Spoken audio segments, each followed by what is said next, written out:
Hey folks, tonight we are heading into one of the most romanticized, misunderstood, and deeply unpleasant periods in American history. A time of muskets, mud, amputations, and wildly unregulated facial hair. That is right. We are going straight into the heart of the American Civil War. Now, you might think you have the picture already. Cannons roaring, flags waving, some epic music swelling in the background, while brave men charge across fields like noble heroes in sepia-toned oil paintings. But what you are probably not picturing is the stench, the starvation, the explosive diarrhea, and the very real possibility that your own rifle will maim you before the enemy ever gets the chance. That is not the Civil War you saw in that one Ken Burns documentary while dozing off in high school. This is the real one. The itchy, infected, lice-infested version where the number one cause of death was not bullets, but bacteria. Where honor and duty often took a back seat to trench foot, rancid bacon, and mass graves dug too shallow. So before you get comfortable, take a second to hit that like button if you enjoy content that makes you never want to time travel again. Maybe subscribe if you are into slow descents into historical misery. And feel free to comment where you are listening from, unless you are in a place with central heating, a working toilet, and clean socks. In which case, you might want to thank your ancestors for surviving all this so you would not have to. Now, dim the lights, maybe put on a fan for that soft background hum, and let us begin. Because you, unfortunate soul, have just been transported to the year 1863. You have been drafted into the Union Army. You have no training, no idea what is happening around you, and no idea what color smells like. But you should not worry. You are about to discover it all firsthand. You have just been drafted. Congratulations. Not because you are a skilled soldier or a brave patriot. No, you are here because your name was pulled out of a wooden drum in a city office that smells like ink, sweat, and desperation. You did not volunteer. Perhaps you were only trying to buy a loaf of bread, or walk home from work, or simply exist within city limits while male and breathing. Too bad. You are going to war now. It does not matter if you have never touched a gun, or if you are 19 and believe that diarrhea is simply a temporary inconvenience. In the eyes of the United States government, you are now a soldier. And you will remain that way until you die, desert, or somehow live long enough to walk home without your original limbs. You arrive at the enlistment center, which is merely a converted warehouse with a man shouting instructions and another man holding a bucket of ink-stained pens. You sign a piece of paper you have not read, likely with your name spelled incorrectly. You are handed a uniform that appears to have already been worn by 3 other men, 2 of whom did not survive. It smells of sweat, mildew, and sorrow. The boots are not even the same size. You mention this to someone who tells you to shove newspaper in the big one and cut your toenails for the small one. That is considered the official fitting process. Your medical examination is not much of an exam, but rather a quick glance to confirm you have most of your fingers and are currently upright. You could be missing a lung, deaf in one ear, or actively bleeding from the nose. As long as you can hold a rifle and do not collapse immediately, you pass. Someone writes fit for duty on a scrap of paper. You have just been cleared for battle by a man who once diagnosed smallpox has probably nerves. You are handed your gear, which consists of a wool uniform, a knapsack that smells like rat urine, a bedroll that may be a moldy, tarpa canteen that leaks, and a haversack with a strap that cuts into your shoulder like a saw. Inside the bag is your first real introduction to military cuisine. Hardtack, it is not bread. It is a brick of flour and water, baked until all moisture and joy have been removed. You are also given a small cloth sack of beans, some salt pork that is more fat than meat, and coffee grounds so bitter they may have been scraped from the bottom of a locomotive. You ask how to cook it all. No one answers you. You figure it out later, probably over a fire, fueled with fence posts you were told not to burn.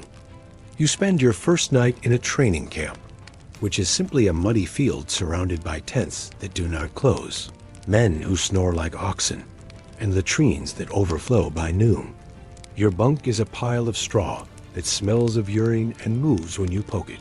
You try to sleep, but someone nearby is coughing hard enough to shake the tent pole, and you hear rats chewing on something beneath your blanket.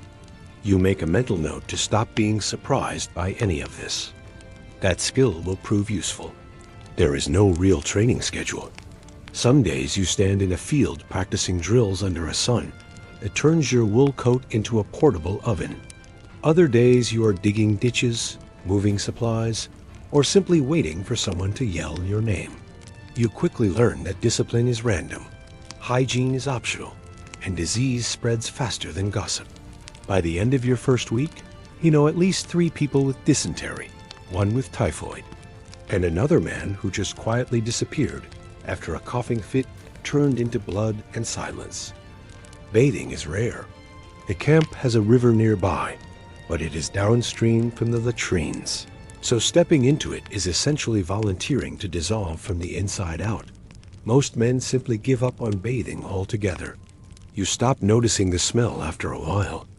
Your skin becomes a greasy, gritty membrane that clings to the inside of your uniform, like a second, slightly angrier body. Lice are inevitable. You learn to scratch discreetly.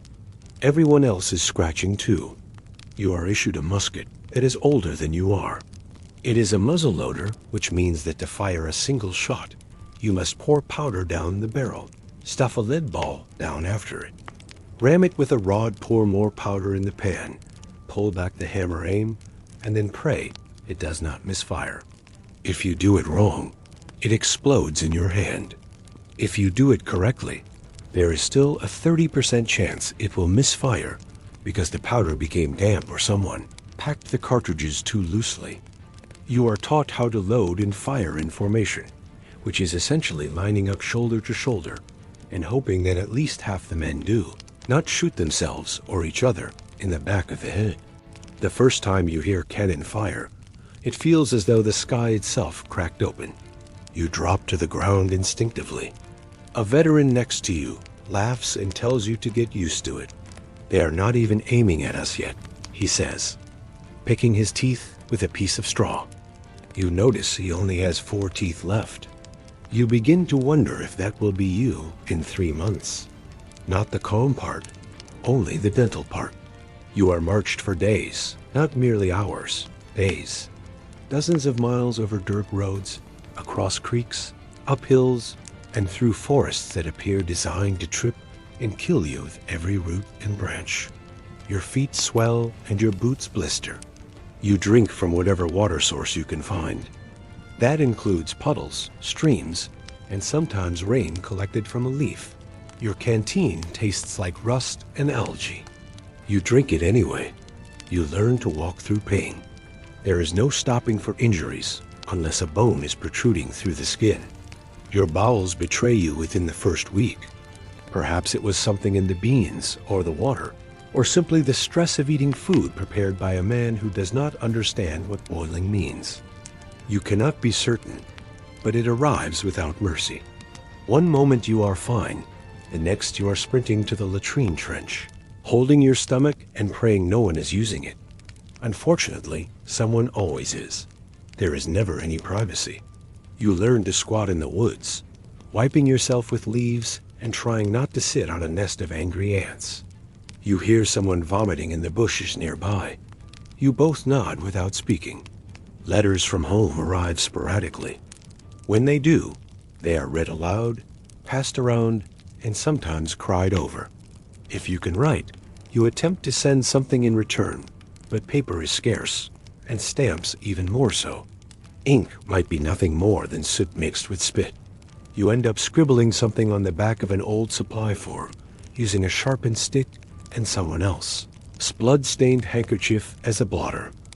You give it to a courier who may or may not be shot before he reaches a post office.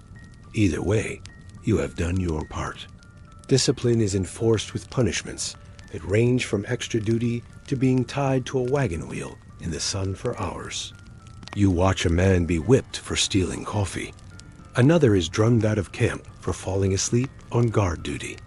His head is shaved, his uniform torn, and a sign is hung around his neck calling him a coward. He does not look at anyone as he is marched out. You wonder what happened to him afterward. You try not to think too deeply about it. Rain arrives and refuses to leave. Everything turns into mud.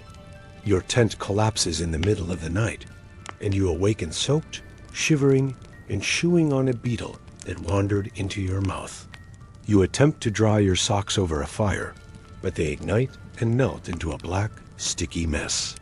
You wear them anyway the next day. There is no alternative. You have already walked them into your skin. Blisters become open sores. Open sores become infected.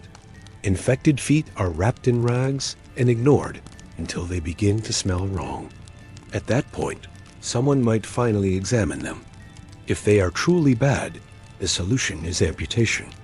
If they are only moderately bad, the solution is to walk it off. Your commander is 28 years old and has already seen 3 battles. He does not sleep. He chews tobacco constantly. When he gives orders, they sound like regrets. He is kind to you once during a break in marching. He offers you half of a biscuit that is older than some states. You eat it anyway. It is the best thing you have tasted in weeks. You see your first dead soldier 2 weeks in. He is face down in the mud, pants down, rifle stuck under one arm, as though he died in the middle of a sentence. You do not ask what happened. No one does. Someone takes his boots. Another man grabs his belt. His body is left where it fell. By the next morning, it is gone. Whether buried or eaten, you do not know. When someone dies in camp, they are wrapped in a blanket and carried to the edge of the field. Sometimes they are buried. Sometimes there is no time. The smell becomes part of life. The flies never leave. A man in your tent coughs blood into his shirt for 2 days straight. You pretend to be asleep. You do not want to catch whatever he has, even though you already have. You stop asking questions. You stop writing the date. You stop expecting anything to improve. Every day begins with shouting, mud, and coughing. Every night ends with the sound of someone groaning in their sleep, or crying quietly, or simply not waking up. You are standing in the morning light, which feels less like sunlight and more like a dim spotlight on a stage you never auditioned for. Your eyes are crusted from sleep and whatever infection you picked up yesterday. You slept in your uniform again because there is no other option, and peeling it off in the middle of the night would have meant freezing. You do not change clothes. You no longer even dream of changing clothes. You merely exist inside the same sour, sweat-stained wool day after day until it becomes a part of you, and not in a metaphorical sense. It has literally fused to your skin in certain places. The uniform you were issued was made for a man with entirely different measurements, perhaps a completely different body type altogether. The trousers are too short. The jacket cuts under your arms, and the stitching along the back is pulling apart like it is trying to escape the responsibility of being your coat. It is dyed blue, or what used to be blue before it was exposed to rain, smoke, and the general despair of military life. Now it is more of a blotchy gray that smells like wool, mildew, and hopelessness. Wool was selected for its durability. That was the idea, at least. In practice, this means your entire body is wrapped in a fabric designed to trap heat and moisture and never, under any circumstances, let it go. You are essentially wearing a portable sweat lodge. Not the kind that brings spiritual enlightenment. The kind that delivers rashes and a growing hatred for the entire concept of fabric. The wool absorbs everything: sweat, mud, grease, even urine if you slip during latrine duty. It holds on to these scents as though terrified of being clean. There is no washing machine, no real soap, unless you count a sliver of something that smells like chalk and feels like sandpaper. Washing your uniform means boiling water in a pot, scrubbing each piece by hand, and waiting for it to dry, which can take days in the humid conditions of the camp. Most men do not bother. After a week, everyone smells the same anyway. It becomes a collective stench. You stop noticing. Mostly. Your undershirt, if you received one, is a thin piece of cotton that is already tearing along the collar. The pants itch constantly. There is no lining, no comfortable waistband, just a scratchy drawstring and some loose buttons that gave up back around mile 5 of the last march. You keep hiking them up out of reflex, knowing they will sag again. Every step rubs your thighs raw. Eventually, you simply accept that walking will hurt. Then there are the shoes. They are called brogans, low-cut leather monstrosities that appear to have been designed by a drunken blacksmith. There is no left and right, just 2 identical foot prisons that you are expected to break in by wearing them continuously until your feet conform or die trying. The soles are thick leather, held together with wooden pegs that fall out the first time you step into a stream, which you will do often. Your socks are made of wool as well, not the soft kind, not the cozy kind found in stores today. These are scratchy, thick, and shaped as if knitted by someone who had never seen a human foot. They absorb sweat instantly and then hold it hostage. After a day's march, they feel like wet sponges strapped to your ankles. If you are lucky, you have a spare pair in your pack. If not, you rotate them out and hope that letting one pair air out in your bag counts as cleaning. It does not, but that is what you tell yourself. Blisters arrive quickly. One forms on your heel, then another under the ball of your foot. They burst, then reform. Blood mixes with mud in your socks. You feel the squish with every step. You ignore it. Everyone else does. Some men wrap their feet in rags. Others simply stop talking about their feet altogether. You learn to walk differently. You lean forward more. You take short, stiff steps like a man trying not to burst into flames. The friction is constant. The chafing starts under your arms, where the jacket rubs. Then it moves to your thighs. Then the worst of all, your groin. You are sweating all day. The wool does not breathe. Everything down there becomes a zone of friction, heat, and gradual destruction. The skin peels, then cracks, then bleeds. You try walking with your legs farther apart. Someone makes a joke about it. You do not respond. You are too focused on not screaming. There is powder burned from your rifle. The black powder used in your musket is filthy. It leaves behind an oily, sticky soot that clings to your cuffs, your chest, and your face. After just a few volleys during a drill, your uniform is stained with carbon.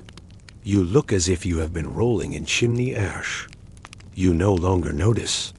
You wipe your face with your sleeve, and it only smears the grime deeper. Buttons snap. Threads tear. Your coat flaps open when it is supposed to be buttoned shut. You repair it with whatever you can find: wire, twine, scraps of canvas, nothing that matches, and nothing that lasts.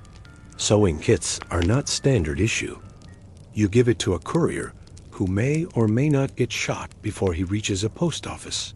Either way, you have done your part. Discipline is enforced with punishments that range from extra duty to being tied to a wagon wheel in the sun for hours. You watch a man get whipped for stealing coffee. Another gets drummed out of camp for falling asleep on guard duty. His head is shaved, his uniform torn, and a sign hung around his neck calling him a coward. He does not look at anyone as he is marched out. You wonder what happened to him afterwards. You try not to think too hard about it. Rain comes and stays. Everything turns to mud. Your tent collapses in the middle of the night, and you wake up soaked, shivering, and chewing on a beetle that wandered into your mouth. You try to dry your socks over a fire, but they catch flame and melt into a black mess. You wear them anyway the next day. There is no choice. You have already walked them into your skin. Blisters become open sores. Open sores become infected. Infected feet get wrapped in rags and ignored until they smell wrong. At that point, someone might look at them. If they are really bad, the solution is amputation. If they are just kind of bad, the solution is to walk it off. Your commander is 28 years old, and he has already seen 3 battles. He does not sleep. He chews on tobacco constantly, and when he gives orders, they sound like regrets. He is nice to you once during a break in marching, offers you half a biscuit that is older than some states. You eat it anyway. It is the best thing you have tasted in weeks. You see your first dead soldier 2 weeks in. He is face down in the mud, pants down, rifle stuck under one arm like he died in the middle of a sentence. You do not ask what happened. No one does. Someone takes his boots. Another guy grabs his belt. His body is left where it fell. By the next morning, it is gone. Whether buried or eaten, you are not sure. When someone dies in camp, they are wrapped in a blanket and carried to the edge of the field. Sometimes they are buried. Sometimes there is no time. The smell becomes normal. The flies never leave. A guy in your tent coughs blood into his shirt for 2 days straight. You pretend to be asleep. You do not want to catch whatever he has, even though you already did. You stop asking questions. You stop writing the date. You stop expecting things to get better. Every day starts with shouting, mud, and coughing. Every night ends with the sound of someone groaning in their sleep, or crying quietly, or just not waking up. You are standing in the morning light, which is less like sunlight and more like a dim spotlight on a stage you never auditioned for. Your eyes are crusted from sleep and whatever infection you picked up yesterday. You slept in your uniform again because there is no other option, and peeling it off in the middle of the night would have meant freezing. You do not change clothes. You do not even dream about changing clothes. You just exist inside the same sour, sweat-stained wool day after day until it becomes a part of you, and not metaphorically. It is literally fused to your skin in certain places. The uniform you were issued was made for a man with different measurements, probably a completely different body type altogether. The trousers are too short. The jacket cuts under your arms, and the stitching along the back is pulling apart like it is trying to escape the responsibility of being your coat. It is dyed blue, or what used to be blue, before it was exposed to rain, fire smoke, and the general despair of military life. Now, it is more of a blotchy gray that smells like wool, mildew, and hopelessness. Wool was chosen because it is durable. That is the idea, at least. What that means in practice is that your entire body is wrapped in fabric designed to trap heat and moisture and never, under any circumstances, let go. You are basically wearing a portable sweat lodge, a kind that does not help you find spiritual enlightenment, just rashes and a growing hatred for the concept of fabric. The wool soaks in everything: sweat, mud, grease, urine, if you slip the wrong way during latrine duty. It holds on to the scent like it is afraid of being clean. There is no washing machine, no soap, unless you count a sliver of something that smells like chalk and feels like sandpaper. Washing your uniform means boiling a pot of water, scrubbing each piece by hand, and waiting for it to dry, which can take days in humid camp conditions. Most people do not bother. After a week, everyone smells the same anyway. It is a collective stink. You stop noticing, mostly. Your undershirt, if you even got one, is a piece of thin cotton that is already tearing along the collar. The pants itch constantly. There is no lining, no comfortable waistband, just a scratchy drawstring and some loose buttons that gave up their will to live back around mile 5 of the last march. You keep hiking them up out of reflex, knowing they are going to sag again. Every step rubs your thighs raw. After a while, you just accept that walking hurts. And then there are the shoes. They call them brogans. Low-cut leather things that look like they were designed by a drunk blacksmith. There is no left and right. Just two mirror image foot prisons that you are expected to break in by wearing them continuously until your feet conform to their shape, or die trying. The soles are made of thick leather nailed together with wooden pegs that start falling out the first time you walk through a stream, which you will often. Your socks are wool too, not soft wool. Not the cozy, fuzzy kind you buy at stores today. These are scratchy, thick, and shaped like they were knit by someone who had never actually seen a human foot. They absorb sweat instantly and then hold it hostage for hours. After a day's march, they feel like wet sponges strapped to your ankles. If you are lucky, you have a spare pair in your pack. If you are unlucky, you rotate them out with the hope that letting one set air out in your bag counts as cleaning. It does not. But that is what you tell yourself. Blisters appear fast. You get one on the heel, and one under the ball of your foot. They pop, then reform. Blood mixes with mud in your socks. You feel the squish with every step. You ignore it. Everyone else does. Some wrap their feet in rags. Some just stop talking about their feet altogether. You learn to walk differently. You lean forward more. You take short, stiff steps like a man, trying not to burst into flames. And the friction is constant. The chafing starts under your arms. That is where the jacket rubs. Then it moves to your thighs. Then the worst part, your groin. You are sweating all day. The wool does not breathe. And everything down there becomes a zone of friction, heat, and slow degradation. The skin peels. Then it cracks. Then it bleeds. You try walking with your legs farther apart. Someone makes a joke about it. You do not respond. You are too busy trying not to scream. There is powder burned from your rifle. The black powder used in your musket is not clean. It leaves residue oily, sticky soot that clings to your cuffs, your chest, your face.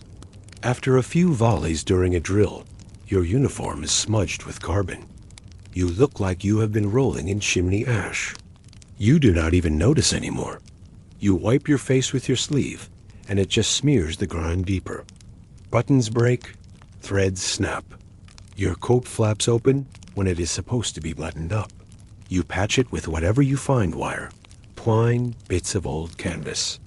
Nothing that matches. Nothing that lasts. Sewing kits are not standard issue. You trade a spoon for a needle. It bends the first time you use it. You sew anyway, because it is either that or have your uniform fall off in the middle of inspection, which has happened, probably to the same guy who has not bathed in a month and thinks spitting on his hands counts as hygiene. Your hat is a kepi, a stiff, flat-topped cap that looks official, but does almost nothing to protect you from rain, sun, or common sense. It traps heat like a stovepipe. When it rains, it soaks up water and droops into your eyes. When it is sunny, it offers just enough shade to remind you of how hot you are. You consider using it as a bowl, or a pillow, or throwing it in the river. But it is regulation, so you keep wearing it even though it smells like the inside of a boot left on a fire. There is no standard issue jacket for cold weather. If the temperature drops, you layer. You scavenge from the dead. You wrap yourself in whatever you can find. Blankets, coats from fallen comrades, even stolen Confederate uniforms, if no one is looking. No one cares about colors when you are freezing. You stuff newspapers into your sleeves. You button your jacket up to the throat and tie it with a length of rope you found in a ditch. That is fashion, no.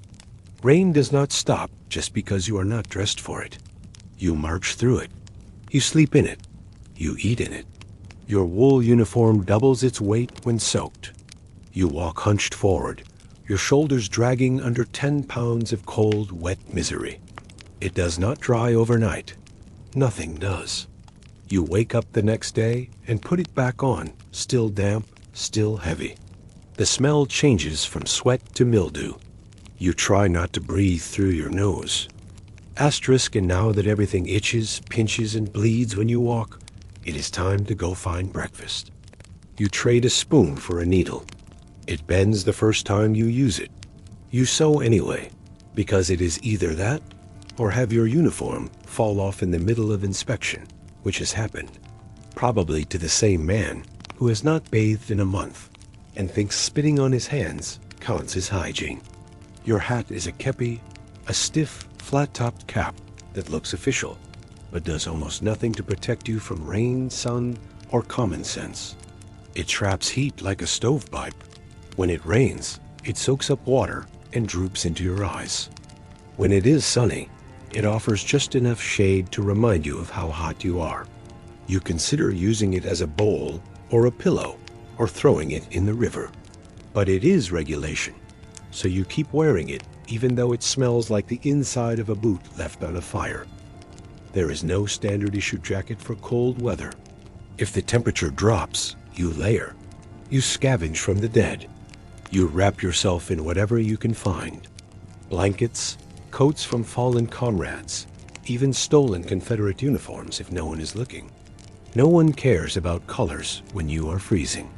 You stuff newspapers into your sleeves.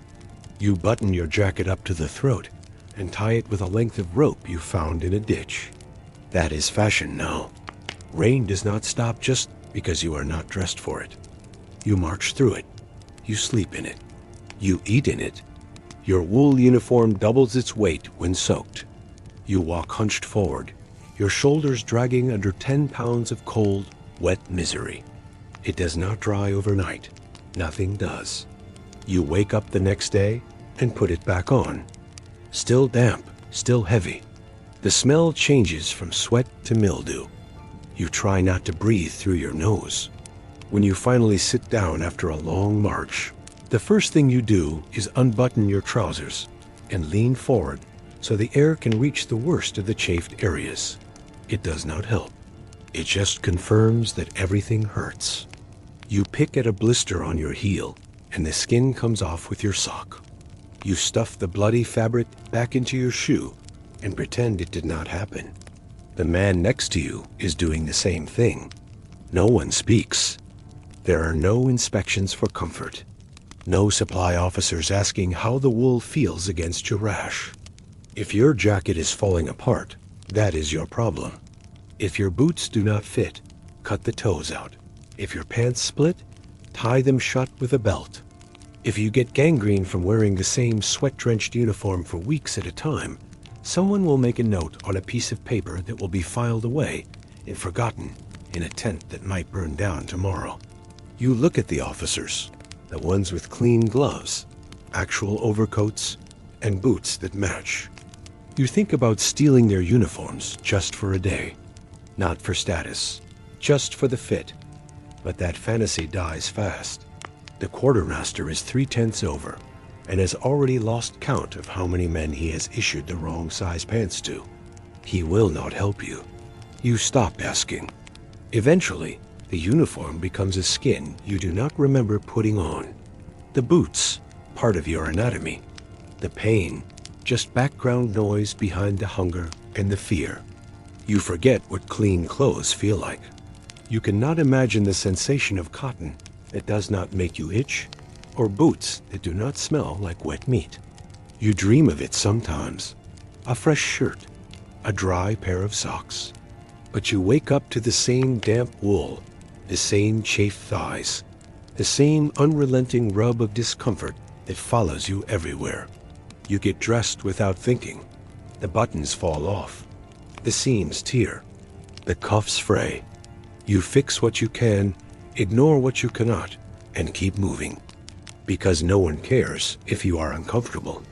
No one is writing home about the man whose jacket was a little too tight. And if you stop walking, if you stop moving, your uniform is not going to be your biggest problem anymore.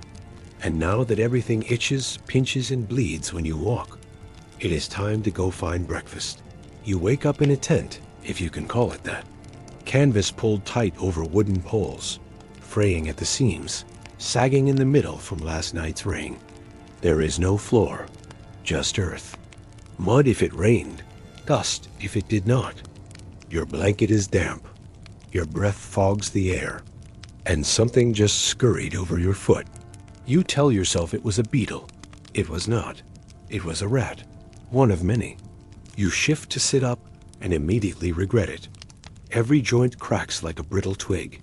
Your back is soaked in sweat despite the cold, and your shirt has fused to your skin in a way that suggests it has become more of a parasite than a garment. Your boots are still on. You slept in them again. Taking them off risks not being able to get them back on, or worse, discovering what new shape your feet have taken overnight. You are not alone in this tent. You never are. It is designed for 4 men, but there are 12 of you crammed inside. You have learned not to care about personal space. You are sleeping shoulder to shoulder, foot to face, spooned up with strangers because body heat is the only thing standing between you and hypothermia. You no longer flinch when someone rolls over and drools on your neck. You just turn your face the other way and try to go back to sleep. Names stop mattering after the first week. You are surrounded by men named Eli, Samuel, and Jebediah, sometimes 2 or 3 of each. One of the Elis snores like a freight train.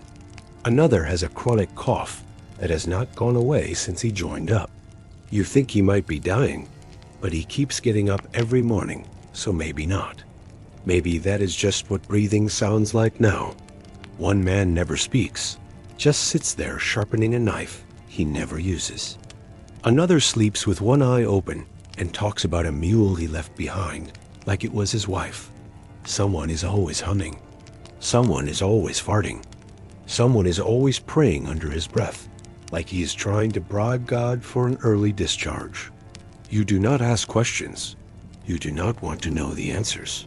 There is no privacy, no curtains, no moment to yourself. If you want to change your shirt, you do it in front of everyone. If you want to relieve yourself in the middle of the night, you grab the designated bucket and hope you do not trip over someone else's legs in the dark. If you snore too loudly, someone kicks you. If you talk in your sleep, someone writes it down and makes fun of you for it the next day. Secrets do not survive here. Neither does dignity. You hear rats at night, not 1 or 2 dozens. They live in the walls of the supply tent, under the cook wagon, in your bedding. You have seen them crawl over sleeping bodies. One got into your rations once. You still ate it. You had no choice. You just scraped the droppings off the top and chewed faster. Some of them are bold. They do not wait until you sleep. They run between your legs while you sit. One tried to take your sock. You let it. It was probably cleaner now anyway. The lice are worse. Rats at least wait until you are unconscious. Lice are there all day, every day. They live in your shirt seams, your waistband, your hair, if you still have any. You scratch until your skin bleeds. You find tiny white eggs on your cuffs and collar. You have stopped caring. Everyone is infested. You make jokes about it now. Mine are getting names, someone says, thinking of raising them for the fair. You try boiling your shirts. It does not work. The lice just hide deeper. You hold it over a fire. It burns the fabric. The lice survive. You end up flicking them off, one by one, until the sun goes down. And even then, they come back. You itch while you eat. You itch while you march. You itch in places you did not know could itch. Someone tells you to shave your body. You laugh. You do not even have a proper knife. And even if you did, you are not sure where your skin ends and the bites begin. Every few nights, someone has a nightmare. They sit up screaming, gasping, swinging at shadows. No one says anything. Everyone hears it. Nobody mentions it the next morning. That is the rule. You ignore it. They ignore it.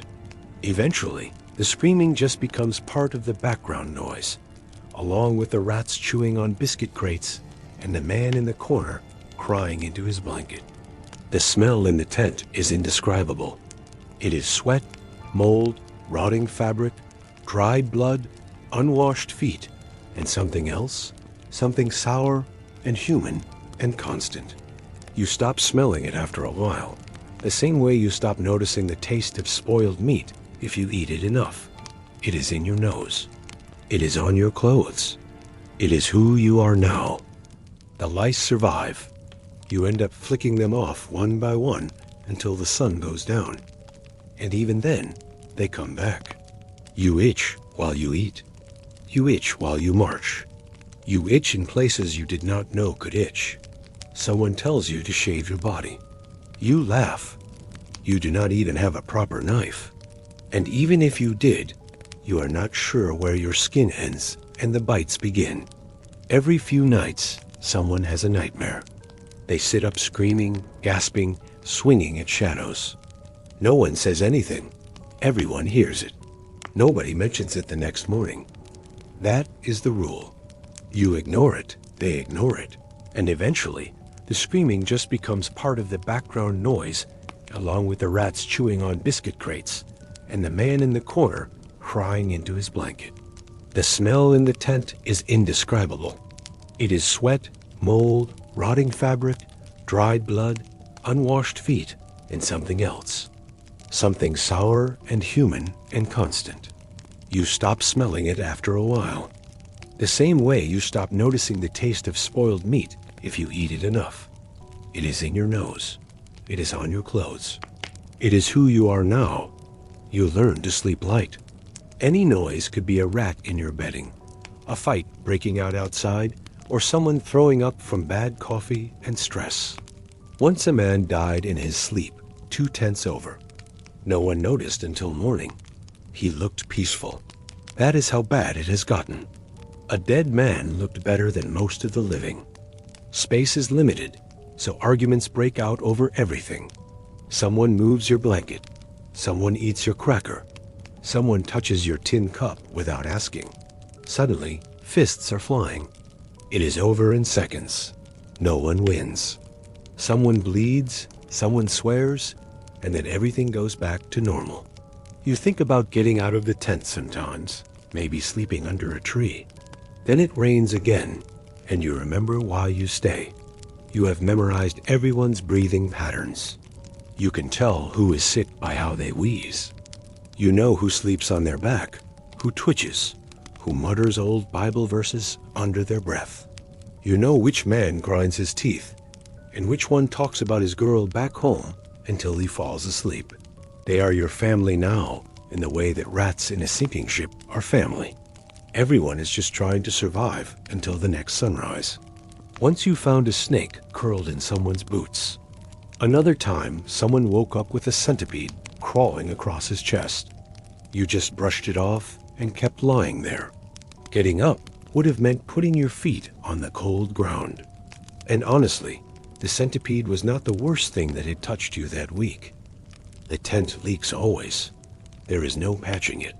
You tie it with rope, prop it with sticks, and hope the next storm does not collapse the whole thing on top of you. If it does, you will just sleep under the mess. Dry is a fantasy. Warm is a memory. You settle for less wet than usual and call that a good night. One of the Elis snores so loud you hear it through your dreams. Another, Eli hoards crackers and thinks no one knows. Everyone knows. No one cares. Everyone is too tired to fight about crumbs. The man who used to complain the most stopped talking entirely last week. He just stares now. You do not ask him what he is thinking. You already know. This is home now. A sagging canvas box full of filth, farts, infestations, and the last traces of who you used to be. You do not decorate. You do not clean. You just exist in it, waiting for the next march, the next shout, the next miserable thing that is going to happen. And when the order comes to pack up and move, you do not hesitate. You roll your blanket, shoulder your bag, and crawl out into the gray dawn. Already itching, already hungry, already exhausted, because you have got another full day ahead of you. And it starts with a meal that technically qualifies as food. You are up before the sun, not because you are eager, but because someone shouted, someone tripped over your leg, or someone outside is already arguing about coffee grounds. You sit up slowly, joints protesting, spine creaking, eyes barely open. Your breath clouds the air. Your blanket is damp. Your fingers feel like they belong to a corpse. Breakfast is not being cooked. That is too generous a word. Breakfast is being assembled. Somewhere, someone is crouched over a tiny campfire, fueled by twigs, damp wood, and desperation. The smoke is choking everyone within a 5-yard radius. A blackened tin pot hangs crookily over the flames. Inside is a sludgy mix of boiled water and something that once resembled coffee. It smells like regret and old leather. You make your way over, stepping carefully to avoid puddles, latrine, runoff, and rats. You join the half-circle of other men holding black and tin cups, waiting their turn like it matters. When the ladle comes your way, you hold out your cup and someone dumps in exactly enough to stain the bottom. It is not hot. It is not good. It is not even entirely liquid. There is a floating oil slick on top and a grainy bitterness that clings to your teeth like soot. You drink it anyway. Then comes the food. You dig into your haversack and pull out your morning ration of hardtack. It looks like a biscuit, if a biscuit had been designed by a prison architect and fired in a kiln until all joy had been eliminated. It is square, off-white, and has little holes punched into it. Not for decoration, but to let air escape during baking, so it does not explode like your digestive tract will later. The hardtack is hard, not chewy hard. Not stale bread, hard. Actual break-your-teeth hard. You bang it on the edge of your cup, and it sounds like wood. You try to bite it, and feel your molars threaten mutiny. Most men either soak it in their coffee, which turns both into a gritty paste, or bang it with the butt of their rifle until it crumbles into edible shards. You go the smashing route. It sprays crumbs everywhere, some of which land on your lap, some of which get claimed by ants, and a few that end up as someone's second breakfast. There are usually weevils. You get used to that. The trick is to hold the hardtack close to your face and watch for movement. If it wriggles, you pick the bugs out. If it does not, you eat it and hope whatever was in there is dead now. Some men do not bother. They just chew through, crunching the bugs with the rest of it. Protein, they say you do not laugh. It is not funny anymore.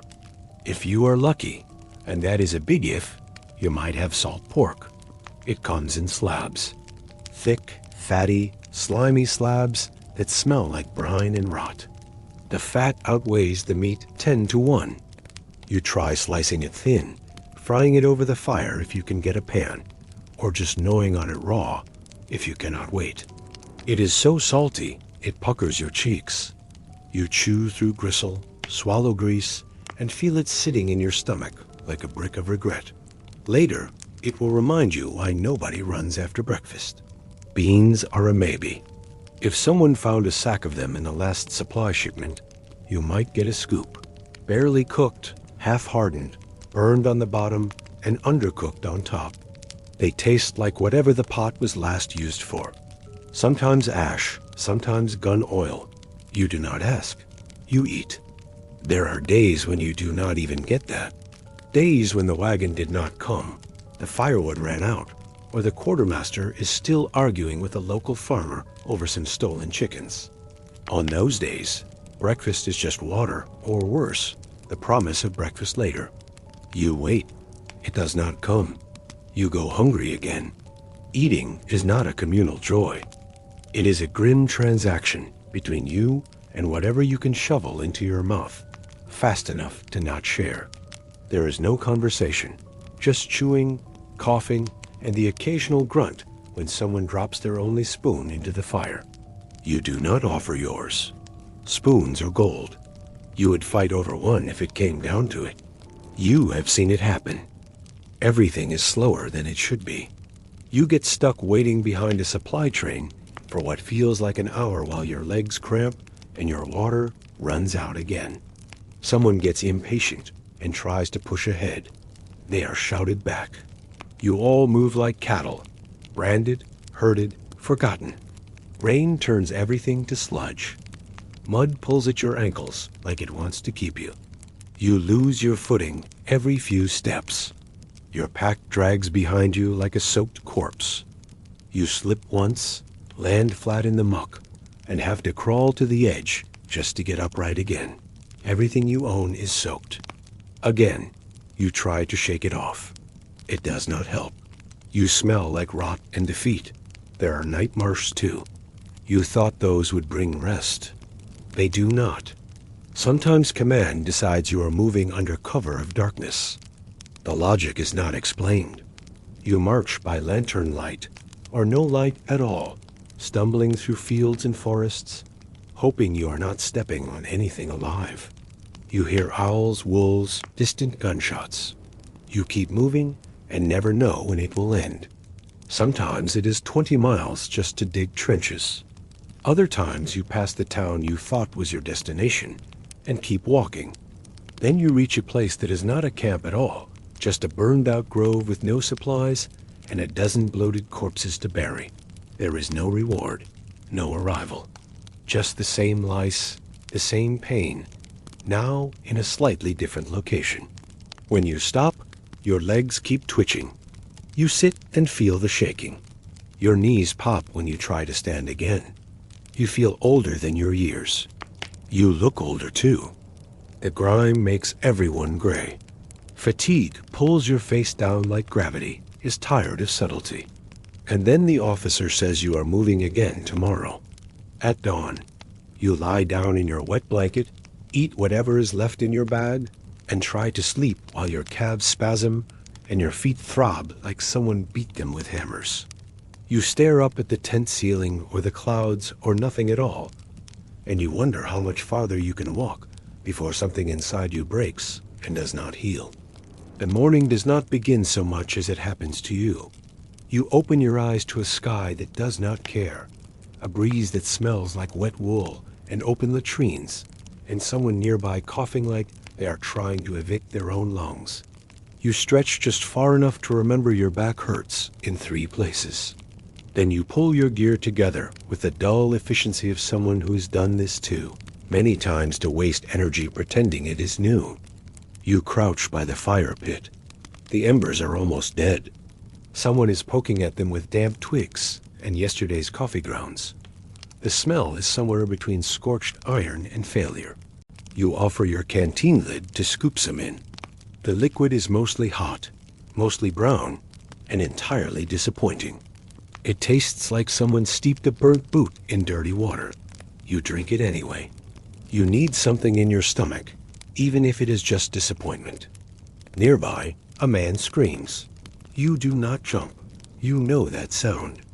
Someone slipped or dropped something, or tried to put on a boot and discovered the blisters from yesterday are now fused with his socks. It is not even the worst thing you will hear today. Turns out it is a toe. Or it used to be. One of the new boys slept too close to the fire. He did not realize he was cooking his feet until morning. They peeled off the sock and the toe came with it. Blackened, bloated, limp. Someone makes a joke about mailing it home. No one laughs. The boy does not cry. He just stares at the stump like it betrayed him. Someone hands him a strip of cloth. He ties it on. That is the medical care. You clean your musket next, or try to. The thing has been with you since enlistment, and it shows. A muzzle-loading, percussion-cap rifled musket. That sounds impressive, until you realize it takes 20 seconds to load if you're calm, which you never are. The barrel is packed with soot from black powder. Every time you fire, it belches smoke like a dying chimney. Every time you do not fire, you wonder if it will misfire anyway, just for spite. You wipe the lock plate, swab the barrel with a rag wrapped around your ramrod, and pretend not to notice that the trigger is sticking. Someone says you should file it down. You nod. You do not have a file. You do not even have a proper cloth. You are cleaning with a strip of your own shirt. You check your ammunition. Paper cartridges. Each one holds a mini ball and a pre-measured powder charge. You tear it open with your teeth. Pour in the powder. Ram the ball and paper down the barrel. Slap on a cap. Fire. If you do it right, it works. If not, you get a jam, a backfire, or a useless spark. You have seen all three. Once, a man packed his charge wrong, and the barrel split. Took 2 fingers with it. He still carries the gun, just uses his other hand now. Misfires are normal. Too much moisture in the air, bad caps, weak powder, or maybe the gun just does not care anymore. You line up for drills. You hear it. Pop, pop, pop, fizz, silence. Someone pulls the trigger. Nothing. He tries again. This time it explodes backward and showers him in sparks. He is fine. This time. You nod like that is expected. It is. Recoil bruises your shoulder. Smoke stings your eyes. After 5 rounds, your hands are black. Your jacket is striped with soot. You have inhaled enough sulfur to register as flammable. You reload while coughing. Powder, ball, ram, cap, aim, fire, repeat, until someone says stop, or someone does not get up. If you are lucky, you get target practice. Usually, it is a stump or a tin can. You are told to aim well, but no one expects much. These are not sniper rifles. They are heavy sticks with a hole and some hope. You shoot. You miss. Everyone does. Anything past 50 yards is luck. Unless you grew up hunting. Most did not. The officers yell at you to clean your gear. They mean the musket. But you look at your knife, your belt, your canteen, and wonder where to start. Everything is rusting. You scrape your bayonet with a rock, just to make it look sharp. It dulls the edge. But at least now, it does not look like you dug it out of a swamp. Bayonets are for show. You fix them during drills. Long steel triangles you slide onto the muzzle. They look menacing. They scare the new boys. But in battle, they are clumsy. You have seen more men trip over them than stab with them. Mostly, rifles are used as clubs when it gets close. Wood meets bone. Something gives. You do not think about it. You swing. At some point, the sergeant wants a demonstration. You line up. Go through the motions like a puppet. He shouts about speed. You ram the ball faster. He yells about precision. Someone drops his cap in the mud. Grabs another. Loads it anyway. Someone claps. Someone else sighs. It is theater. All of it. Lunch comes or it does not.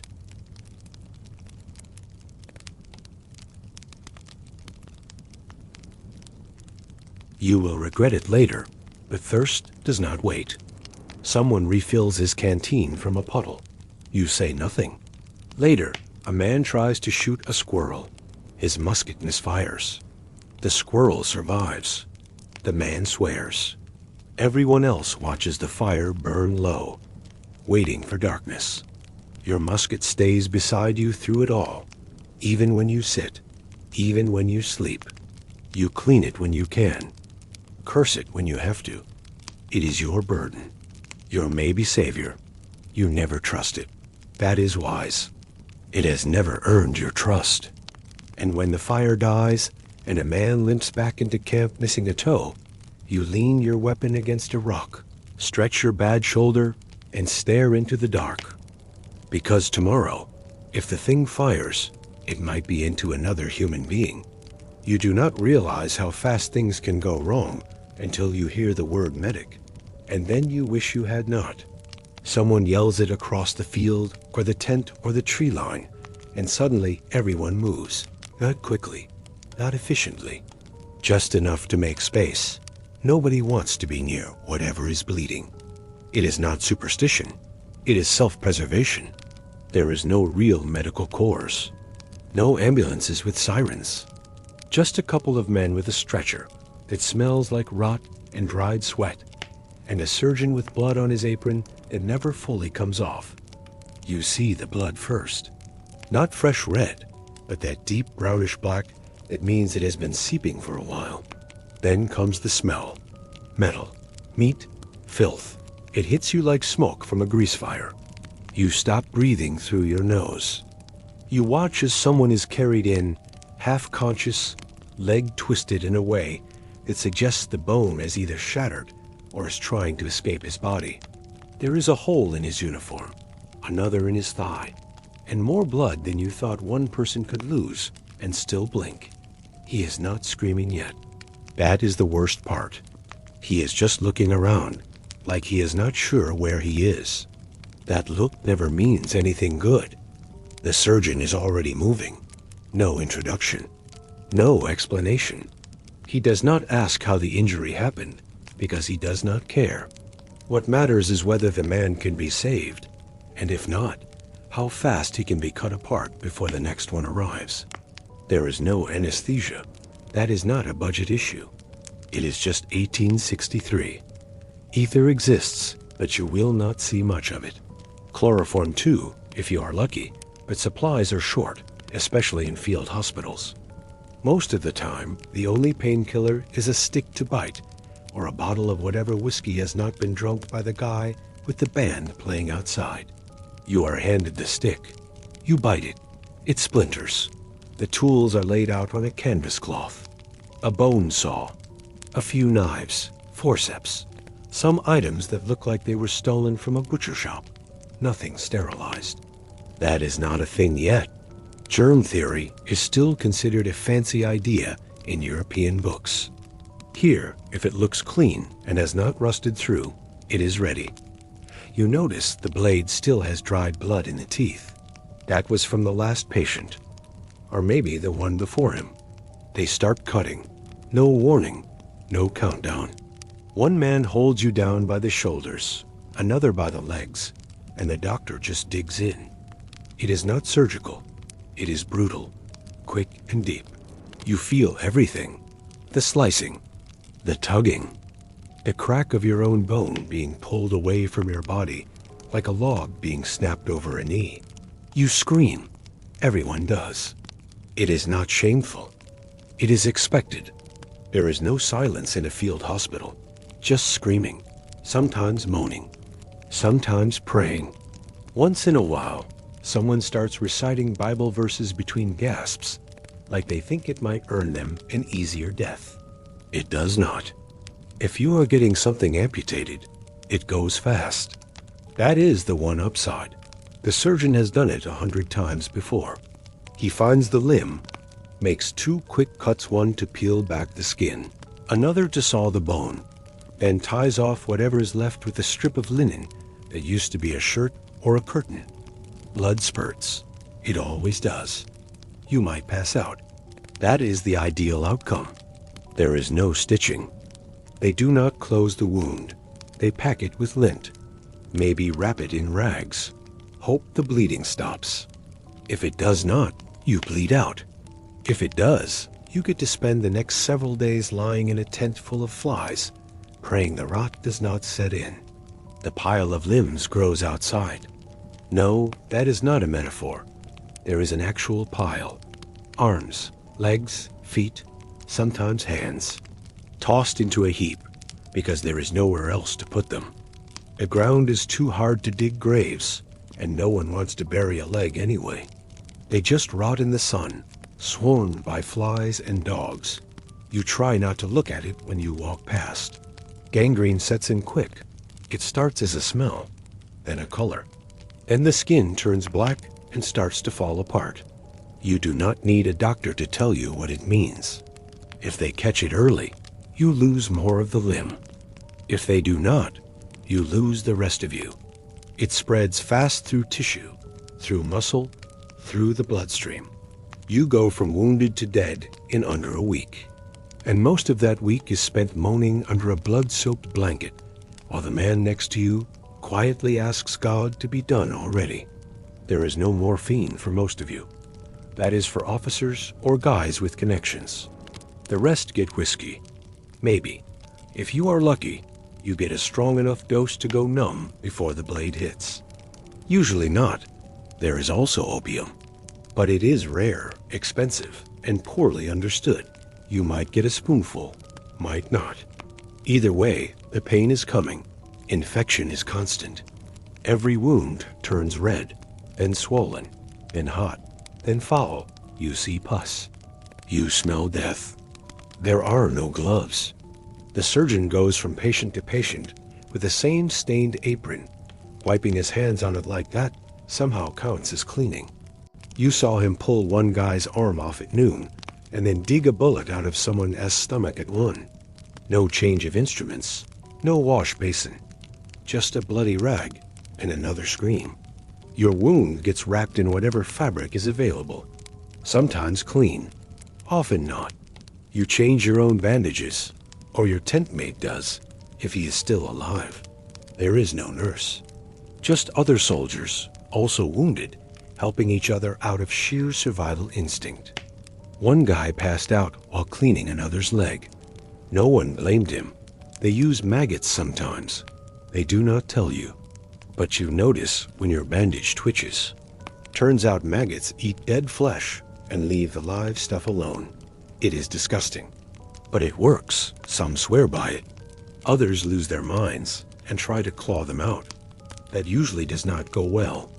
Water is a gamble. You wash your wounds with it anyway. It burns. Probably means it is working. You hope it is not river water. You hope it has not been used already. You drink from the same source and pray it does not send you back into the surgeon's tent with something worse than a bullet wound. You see someone come in with a broken arm, not even a bad break, maybe from falling off a wagon. He leaves with a stump. No one explains. No one needs to. Infection is the real killer here, not bullets, not cannonballs. Just time and exposure and filthy hands digging around inside you with a bent spoon and good intentions. Survival is a coin flip.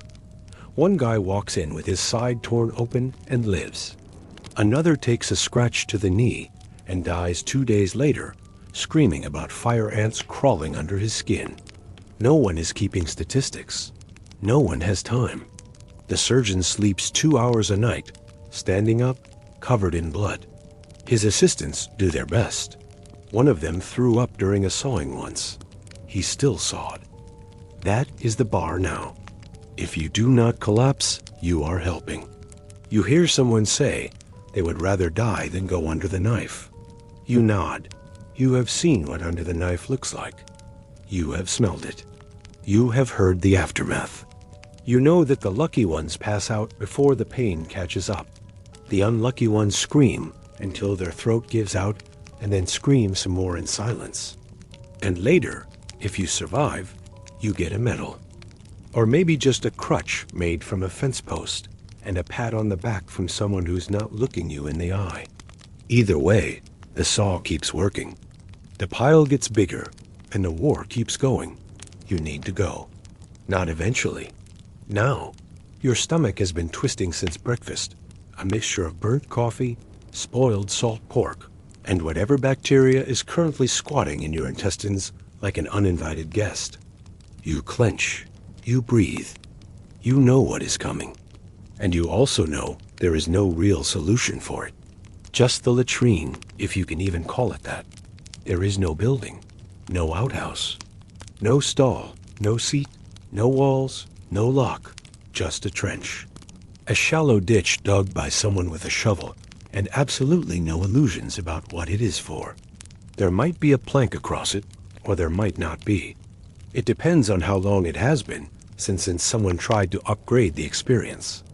And upgrade, in this case, means maybe less direct eye contact with the guy across from you.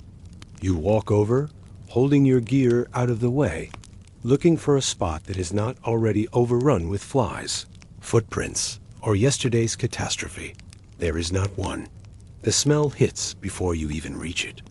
An overwhelming wave of rot, methane, heat, and defeat.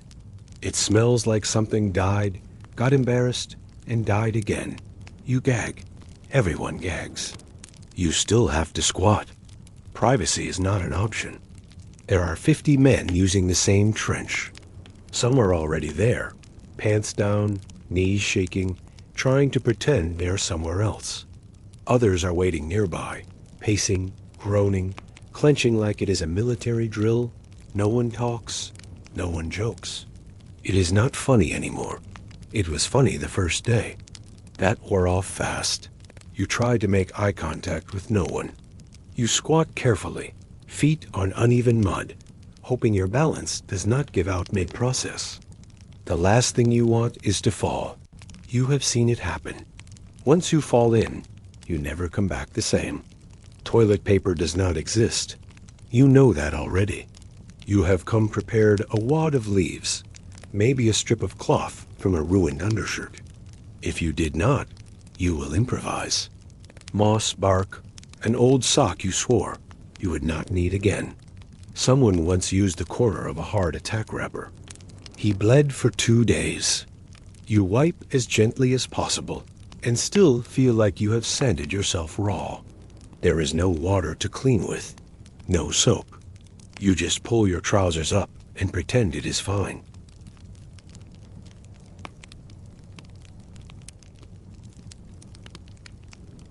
The water bucket is reserved for drinking, and no one is wasting it on sanitation. Your fingers stay stained, your fingernails packed with whatever dirt, grease, and bacteria you just crawled through. Someone sneezes while walking past you. They are wiping their nose with the same hand they used to clean themselves 10 minutes ago. You look down at your breakfast ration and wonder what is more dangerous, the food or the people holding it. The trench fills up quickly. They dig a new one when the old one overflows or becomes too dangerous to navigate.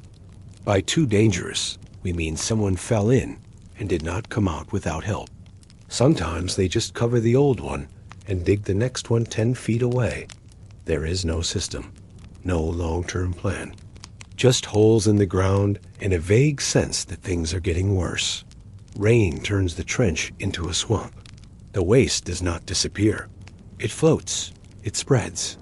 It runs into nearby paths, puddles, tents. The ground turns soft and treacherous. You step wrong and your boot sinks into something warm. You do not look down. You do not want confirmation. Night is worse. No torches, no lanterns. If you have to go, you grope around in the dark with your trousers halfway down and your dignity already gone. You trip over tent ropes, sleeping men, and the occasional raccoon digging through biscuit wrappers. If you are lucky, you do not step in anything. If you are not, you learn to live with the smell until morning. There are diseases everywhere. Dysentery, cholera, typhoid. All of them start here in the latrines, where waste seeps into the soil and works its way back up through the water you drink and the hands you eat with. You hear someone call it the camp curse. You watch healthy men turn pale, then gray, then dead in less than a week. Not from bullets, not from bayonets, but from bad timing and worse hygiene. You see signs nailed to trees near the trenches. Cover your waist, they say. Use the designated areas. But no one enforces it. Everyone is tired. Everyone is scared. Sometimes people just go behind a tent. Sometimes they dig a shallow hole, a few feet from the food prep area. You see someone relieve himself next to a firewood pile. You do not have the energy to yell. You just walk away. There is a separate trench for officers, supposedly a little farther from camp behind some bushes. Rumor says it even has a cedar crude plank with a hole cut in it. No one knows if it is true. No one is willing to check. It does not matter. You are not going there. There is no deodorant, no clean underwear. You smell yourself constantly. Others smell worse. The whole camp carries the scent of human waste like a badge. It clings to clothes, to bedding, to conversation. It wafts through tents and lingers under blankets. You stop noticing. You assume that is how the world smells now. When you are on the march, it is worse. There are no trenches, no time. You stop on the side of the road, squat behind a tree, hope no one is watching. Sometimes you do not make it. You see the evidence smears along the path, flies gathering, a man crying into his hands because his body gave out at the worst possible time. No one says anything. That could be any of us. People try to make jokes. They call the trench the throne or thought stink. They laugh when someone nearly falls in. But deep down, no one is laughing. Not really, because this is where it all starts. The infections, the fevers, the sudden deaths that happen quietly in the night. It starts here in the shallow hole, shared by too many men and too few options. And when you finally get up, adjusting your belt, trying not to touch anything, you know you will be back. Maybe in an hour, maybe less, because that coffee was not brewed right. That pork was pink in the middle, and you can already feel your gut cramping again. And this time, there might not be a space left at the trench. Someone yells mail call like it means something, like it is Christmas morning or a homecoming parade. But no one moves right away. Everyone just looks up from what they are doing, eating, scratching, sharpening, thinking about nothing, and waits. It takes a second to remember how this works. Mail does not come often, and when it does not come fairly. Some get 3 letters. Some get 1. Most get nothing.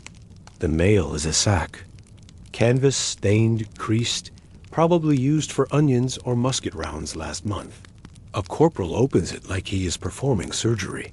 He pulls out a crumpled stack of folded papers wrapped in twine, maybe sealed with wax if the person back home still believes in small rituals. He clears his throat. No one cares what his throat sounds like. Everyone is listening for their name. Ellis Franklin J. letter. A guy across the fire lets out a sound somewhere between a laugh and a sob. He takes the letter with both hands like it might break. He does not open it yet, just stares at it. Thumb on the edge, eyes glassy like he is scared. It might vanish if he moves too fast. Someone else's name is called, and another, then another. Each letter passed down, like it's made of gold. Men who haven't said a word all day suddenly start whispering thank yous. Some try to play it cool, tucking their letter into their jacket until later.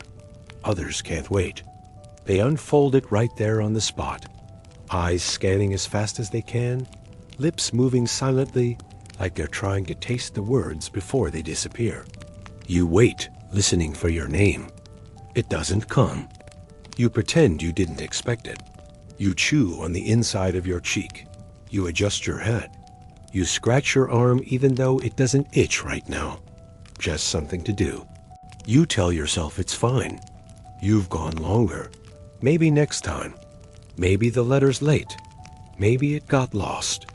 Or maybe the person who used to write you doesn't anymore. You think about what mail means here. It's not just words. It's proof. Proof that you still exist somewhere beyond this mudpit. That someone's thinking about you. That you had a life before the lice and the trench and the wet wool underwear. That you mattered enough for someone to sit down, pick up a pen, and spell your name right. The letters are simple. They talk about harvests, neighbors, weather, a new baby, a broken fence. Nothing important, and everything important. You see a man read a letter that says the cow died and cry like someone shot him in the chest. You see another one read, your brother enlisted, and stare at the fire for an hour without blinking. Every line is a connection, a string stretching across miles and months to pull you back to who you used to be. Some men read their letters out loud. Not the personal parts, just the funny ones. Someone's sister sent a drawing. Someone's mother included a prayer. Someone's wife described a cake she made that turned out terrible. Everyone laughs. Then it's quiet again. They fold the letters back up like relics and tuck them into their packs next to their dry socks and secret stash of coffee beans. There are packages sometimes wrapped in cloth or twine. Inside, biscuits, nuts, candy, socks, a bar of soap that smells like lavender. The man who gets it looks at the soap like it's too beautiful to touch. He unwraps it slowly, sniffs it once, then puts it back. He's not going to use it. He just wants to know it exists. Other times, the package is a Bible, or a small wooden cross, or a picture in a cracked frame. You see a man kiss a photo before sliding it into his coat. Another stares at a lock of hair tied with ribbon. He doesn't talk the rest of the day. Not all mail is welcome. One man gets a letter and doesn't open it, just folds it and puts it in his pocket. Next morning, he's gone, took his rifle, left his boots. No one mentions it. A few nod. They get it. Sometimes the mail isn't for the living. A letter arrives with a name, but the man it's meant for isn't here anymore. He died last week or last month or yesterday afternoon while coughing blood into a rag no one could wash. The corporal reads the name, pauses, then just sets the letter aside like it never existed. Later, someone will burn it or bury it or keep it. Depends how close they were. You try writing back. You sit on a crate with a stub of pencil and the back of a ration slip. You don't know what to say. I'm alive feels like a lie. I'm fine is definitely one. You settle for something about the weather, a story about a tent collapsing, a joke about someone's nickname. You finish the letter without rereading it. You hand it off. You don't ask when it will get there, if it will get there, if they'll even be there to read it. You hear someone say, the mail's running slow. Someone else says it's been intercepted Confederates maybe. Rain, maybe misfiled. Maybe no one knows. No one has to. The truth is this war is a black hole for paper and people. Some things just don't come back. But still, when they yell mail call, you listen. Every time. You pretend you're not hoping. You act like you're just watching, but your ears perk up. Your heart beats a little faster. You strain to hear your name. And when it's not called again, you nod. You tie your boots a little tighter. You say something sarcastic to no one in particular. And you go back to whatever it was you were doing before someone reminded you that the world keeps going without you. You don't know it's coming until someone shouts it. Could be a scout riding back from the tree line. Could be an officer who's been holding orders in his coat for 3 hours. Could be a kid who overheard something he wasn't supposed to. Doesn't matter how it starts. What matters is once it starts, it doesn't stop. They say you're moving into position. That's code for you're walking to the place where most of the dying happens. You shoulder your gear. You check your cartridges. You wipe your musket down one last time, even though you know it won't matter. You try not to think too hard or at all. There's no pregame pep talk. No swelling music. No rallying cry that lifts your heart and steels your spine. Just orders barked out over clinking gear and the sound of boots squelching through churned up soil. The officers ride ahead. You walk slowly in lines. The tactic is simple. Everyone's seen it drawn out on a map with tiny wooden blocks. 2 lines of infantry face off across a field. You march forward. So do they. When someone shouts, you stop, raise your weapon, and fire. Then you reload while they shoot back. It's not elegant. It's not smart. It's Napoleonic doctrine applied with Civil War technology. A century-old idea used in the age of rifled barrels and exploding shells. It made sense when muskets couldn't hit the broadside of a barn past 20 paces. But that's not what you're carrying. Your rifle can kill a man at 300 yards. So can his. And you're both walking straight at each other. Formations are tight. You're elbow to elbow with men you slept beside last night, marched with this morning, shared a can of beans with before dawn. You know who limps, who snores, who prays. You're about to find out who screams. As you march forward, the air gets thicker. Not with smoke, not yet, but with tension. Sound changes. You stop hearing birds. You hear your own breathing, the slap of boots, the clicking of hammers being drawn back. Then the first volley hits. You don't see the bullet that kills the man next to you. You just see him drop like someone pulled his spine out from under his boots. You keep moving. You're not supposed to stop. You fire back, not aiming so much as pointing in the general direction of enemy uniforms. You see flashes. You smell powder. You taste grit and iron in your teeth. There's no cover. Trees are too far. Trenches don't exist here. Just a flat field littered with fences, corpses, and splinters from the last artillery shell. You advance because stopping means dying where you are. You reload with trembling fingers. You tear open a cartridge with your teeth. Pour powder. Drop the ball. Ram it home. Cap the nipple. Aim. Fire. Repeat. If you remember how, someone screams behind you. Someone else drops their weapon and runs. They don't make it far. A bullet catches them in the back. The officer doesn't flinch. He's already shouting at the rest to hold the line. You hold because if you don't, you die. Or worse, they call you a coward and you die later with a rope around your neck. You hear cannon fire. Not the bang, but the thud. A deep belly-punching boom that rattles your teeth. Then the whistle. Then impact. Dirt and limbs fly upwards in a shower of noise and heat. Someone's leg lands near your feet. You step around it, not because you're cold, but because there's no time to look. Artillery doesn't care who it hits. Friendly fire happens all the time. Half the men shredded by shrapnel were shot at by their own side. The field doesn't discriminate. It just takes. You see a line of bodies drop, sink like dominoes hit by a single shell that tore through them like wet cloth. Their gear is still smoking. Their rifles still loaded. You're deaf within minutes. Your ears ring from repeated blasts. You shout without realizing it. You can't hear yourself. You feel your chest heave. Your throat burns. Your fingers bleed. You keep moving. Your boots slide on blood and mud. You stumble, fall, rise, fire again. The smoke thickens. Gunpowder, sweat, panic. You lose sight of the enemy. You fire into the fog. Someone calls out positions, but you can't see them. You reload anyway. You shoot because not shooting feels worse. Eventually, the line falters. Someone decides it's time to charge. It's not a strategy. It's an act of desperation. You sprint or try to. Your legs are jelly. Your pack drags you sideways. Your musket feels like a tree trunk in your hands.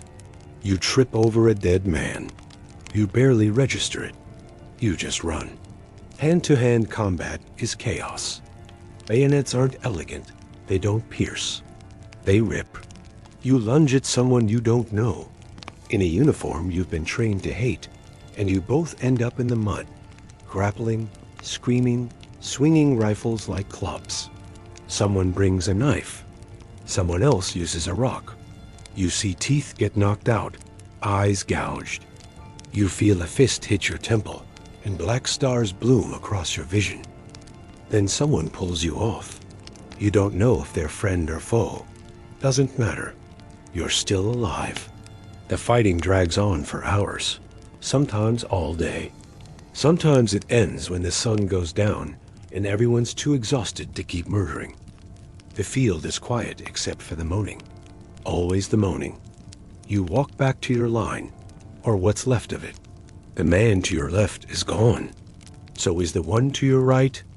Their places are filled with blood, spent cartridges, and pieces of them you don't want to think about. Someone lights a pipe. You sit down, hands trembling, staring at the ground like it might give you answers. No one speaks. There's nothing to say. You lost, or maybe you won. It's hard to tell. The hill's still there. The bodies aren't moving. The officer's already writing a report. The drummer boy is crying. And tomorrow, you might do it all again. He's 23, maybe 24. That's your officer. Lieutenant by title. Promoted after his predecessor caught a cannonball mid-sentence. He got the rank because he could read, had a coat that fit, and didn't flinch when someone bled out in front of him. That's the bar. You're supposed to follow him into fire. Most days he's just trying to find his bootlaces. He looks clean the first time you meet him. Crisp sash, polished sword, a notebook tucked in his coat, like he might need to diagram a battle plan on the back of a biscuit wrapper. You think maybe he knows what he's doing. Maybe he has training. He doesn't. He read a manual once, got drilled in formation by a colonel who thought maps were a form of cheating. He learned most of his leadership from watching other men die badly and then copying the parts that seemed less fatal. His eyes are bloodshot most mornings. He sleeps less than you do.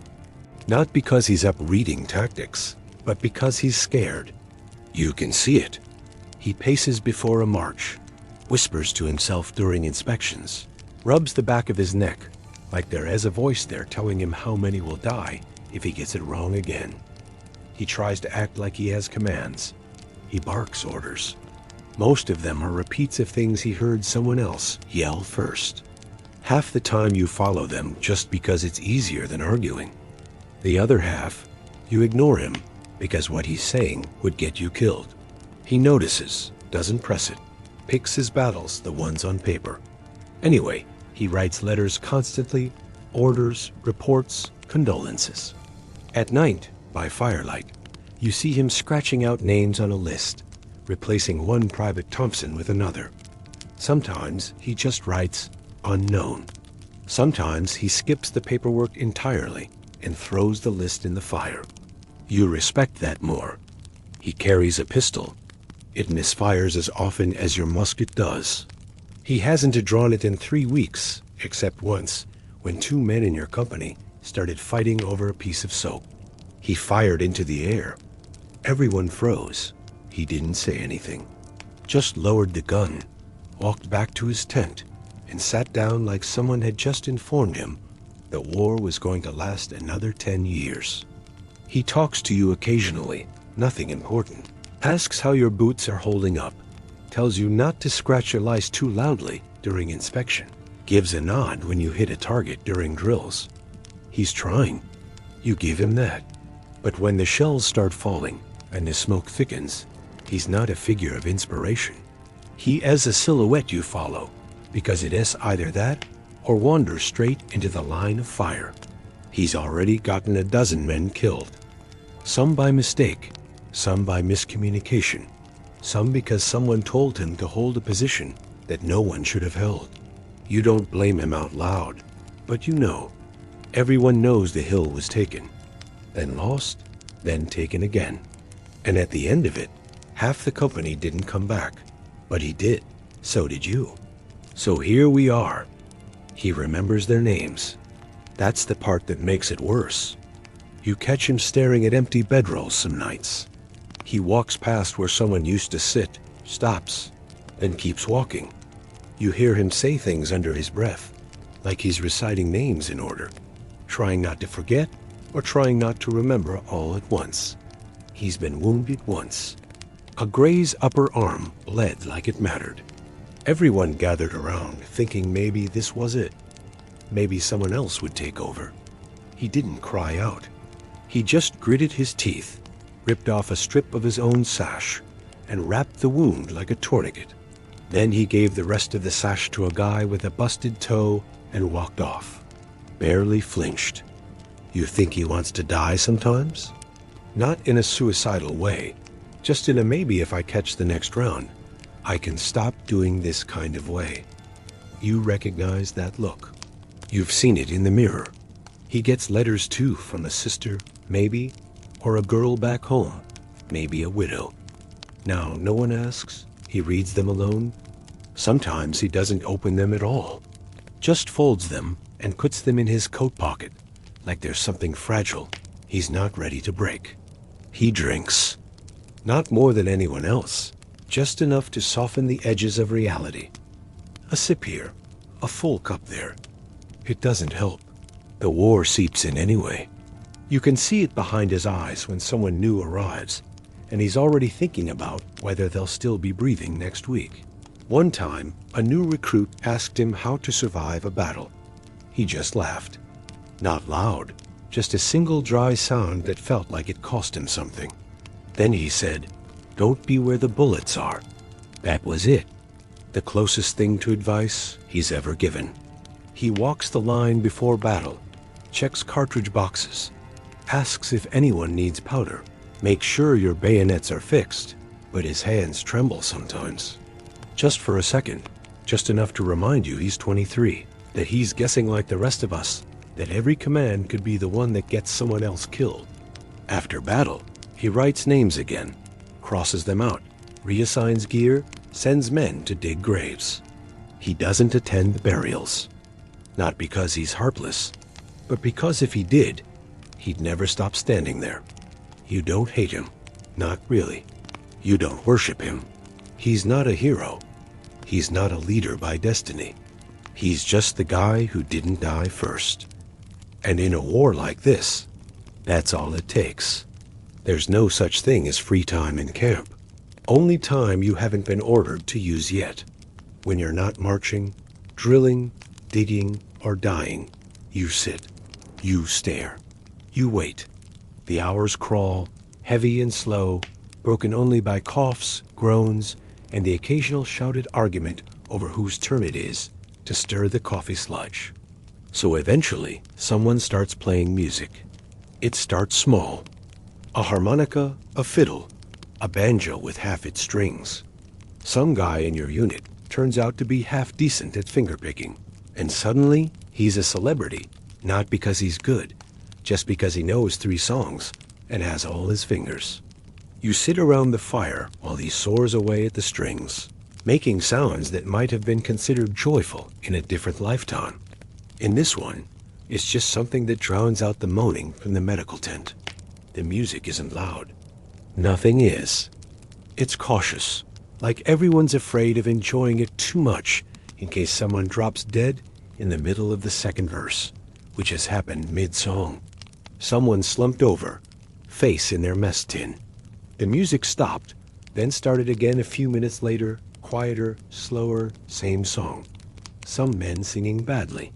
You learn the same 6 lyrics over and over. One about a girl named Nellie. One about whiskey. One about some southern town no one here has actually seen. The voices crack, strain, go flat. No one minds. You're not singing to sound good. You're singing so you don't hear the rats in the tents behind you. There's card games with half decks and grease-stained paper. No money changes hands. There isn't any to spare. So you gamble with matches, buttons, bullets. Once a man bet his spare sock. It was full of holes and probably had lice, but someone still won it. He wore it proudly until it rotted off 2 days later. Dice games happen too, usually on a blanket in the dirt. The rules change constantly, sometimes mid-roll. Fights break out, then get resolved. Then everyone goes back to rolling again, because no one wants to just sit in silence and think. Jokes get passed around like rations. Most are terrible. All of them recycled. If someone laughs, even once, you hear it again for the next week. One guy with a crooked tooth tries to do impressions. Another mimics the sergeant. Everyone laughs when he gets the voice right. Everyone gets quiet when the sergeant walks by. Reading is rare. There's a Bible or two, a newspaper from 3 months ago, a water-stained romance novel that's missing the last 20 pages. You've read it anyway twice. You still don't know how it ends. You argue about it with another man who insists the heroine marries the baker, not the lawyer. Neither of you care, but the argument helps pass the time between rain and dysentery. Writing letters is entertainment now, not because it's fun, but because it feels productive. You sit hunched over a board or a knee, scribbling with a pencil nub on whatever paper you can find. You try to sound hopeful. You make up stories.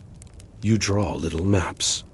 You fold the letter carefully, then realize you don't have a stamp, and wonder until someone rides into town with a new supply. So you keep it in your coat already stained with coffee and sweat. Then there's the drama. Someone steals from the supply tent. Someone else gets accused. Someone tells the sergeant. The accused denies it. Tension builds. Voices rise. No punches, not yet. But later that night, one man wakes up with a bloody nose and no idea who did it. Everyone pretends they were asleep. The drama passes. It always does. Occasionally you get a preacher, usually self-appointed. He starts talking about fire and judgment and how God is testing everyone. You sit and nod, not because you believe him, but because he's talking about something that isn't trench rot or lice. When he finishes, someone always mutters something blasphemous under their breath. You pretend not to laugh. Animals wander through. Sometimes a stray dog becomes a mascot. Someone feeds it scraps. Someone else tries to ride it as a joke. The dog bites him. Everyone cheers. Then someone shoots the dog for barking at a passing officer. No one cheers that. Then there's dysentery, a not fun part of camp entertainment. If you haven't had it yet, you will. Your stomach turns on you. You sweat, shake, and sprint for the latrine trench, except it is full or flooded, or someone's passed out across it, and no one has moved him. So you squawk behind a tree, cursing everything you've ever eaten. Some men try to ignore it. They sit perfectly still, clenching, praying. You see them go pale, then bolt. A few don't make it. Their pants tell the story. No one laughs, no one mocks. Everyone knows they're next. Evenings are quieter. Not peaceful, just slower. Someone's always coughing. Someone's always throwing up. You hear fiddles again, off key, tired. You hum along, even when you don't know the tune. Anything to not listen to your thoughts. You lie on your back, staring at the stars, pretending they mean something. You tell yourself you'll remember this. The songs, the laughter, the way someone played the same 3 notes over and over, like they were trying to summon a memory. You won't. You'll remember the smell more than the melody. And when the fire dies out and the last notes fade, you roll over on your blanket, scratch another bite, and try to sleep before the next thunderstorm rolls in, or someone starts vomiting again next to your head. Because tomorrow, the music will start all over again, and so will the symptoms. It starts with a drizzle. Not a storm, not a downpour, just that light, persistent mist that feels harmless until everything you own is damp, and nothing dries for the next week. At first, you think maybe it will pass. You tuck your blanket tighter, shift under the flap of your tent, pretend your boots aren't soaking through. By the second hour, it's rain. Not cinematic, not cleansing, just cold, indifferent. It comes down like the sky decided it doesn't want you here anymore. Steady, gray, endless. Your wool uniform starts drinking it up. Your hat droops, your hair sticks. Water runs down the back of your neck in slow, miserable rivulets. You don't bother wiping it away.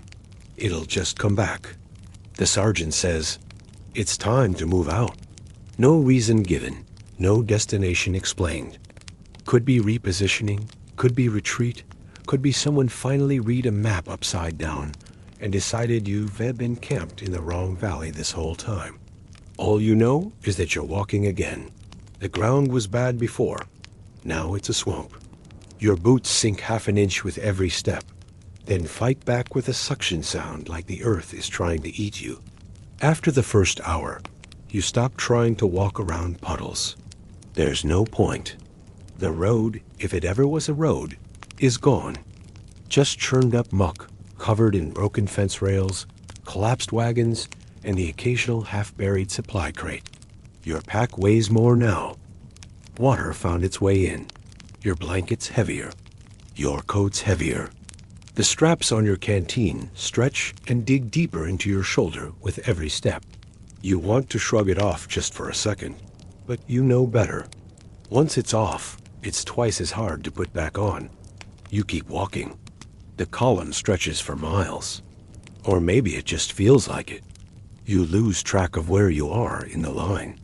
You see the same faces, same soaked hats, same hunched shoulders over and over. No one talks much. Just breath, mud, and the occasional grunt when someone slips and goes down face first into the soup.